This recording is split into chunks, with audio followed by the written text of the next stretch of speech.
শুভ সকাল। আমি মধু। তোমরা কেমন আছো?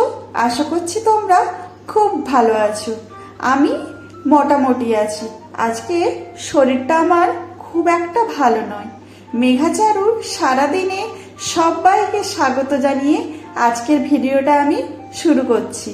প্রথম থেকে শেষ পর্যন্ত দেখতে থাকো, আশা করছি ভালো লাগবে। ভালোবাসা আর ভালো লাগা, এই কথা দুটি একটুখানি মিল থাকলেও কথা দুটির মধ্যে অনেক পার্থক্য আছে, তাই না? আর ভালোবাসা সৃষ্টি হয় কিন্তু মন থেকে। মুখ দেখে কিন্তু কখনো ভালোবাসা বোঝা যায় না। ভালোবাসার সৃষ্টি হয় মন থেকে, মুখ দেখে নয়।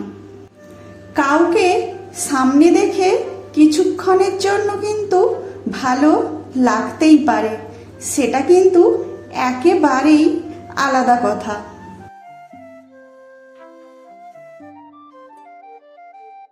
বিয়ের পরে সংসারের সমস্ত দায়িত্ব কিন্তু আমার।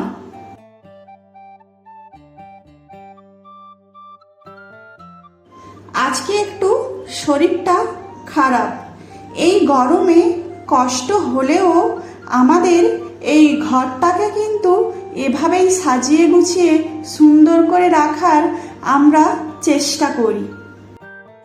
সকাল থেকে সংসারের খুঁটিনাটি কাজগুলো কিন্তু করে যাচ্ছিলাম, তখন একেবারের জন্যও শরীর খারাপ বলেও মনে হচ্ছিল না। ওই যে প্রথমে তোমাদের বলেছিলাম ভালো লাগা ও ভালোবাসার কথা, ওই যে দেখছো বাড়ির প্রত্যেকটা জিনিস কিন্তু আমি নিজে পছন্দ করে কিনেছিলাম বিয়ের পরে। তাই শরীরের যত কষ্ট হোক না কেন বাড়ির জিনিসের কিন্তু যত্ন করতেই হয়, তাই না বলো? এই ঘরটাকে অতি ভালোবাসার সাথে, অতি যত্নের সাথে পরিপাটি করে গুছিয়ে রাখি।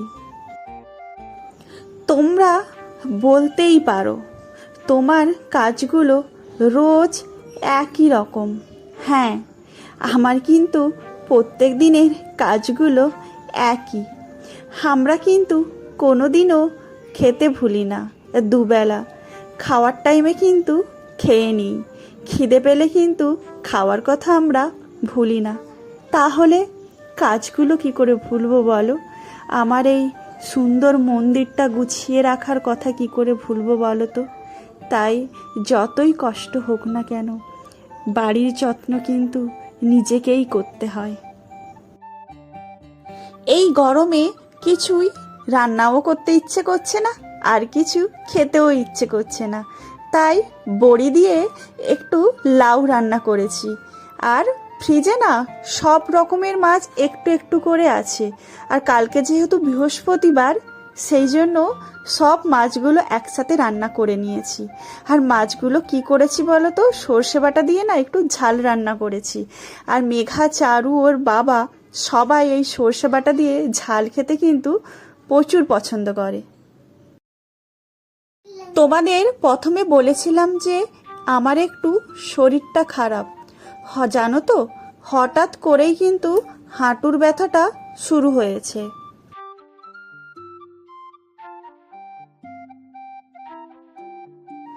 আর ওদিকে মা পায়ের ব্যথা নিয়ে কষ্ট পাচ্ছে বলে মেয়েরা কিন্তু পুজোও দিয়েছে। বেশ কয়েকটা বছর হাঁটুতে ব্যথা ছিল না, আবার ফিরে এসেছে। এর জন্য কিন্তু যোগাতেও ভর্তিও হয়েছিলাম। যোগা করার কয়েক মাস, প্রায় 6-7 মাস করার পরে পায়ের ব্যথাটা কিন্তু ভালো হয়ে গেছিল।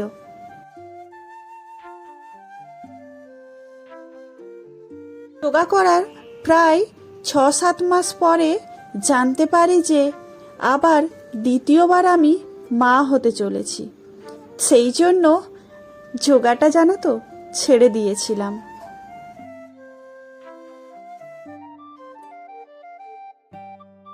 আর এরা মেঘাচারু দুজনে এতই ছোট, ওদেরকে বাড়িতে রেখে আমার পক্ষে যোগাতে ভর্তি হওয়া আর সম্ভব নয়।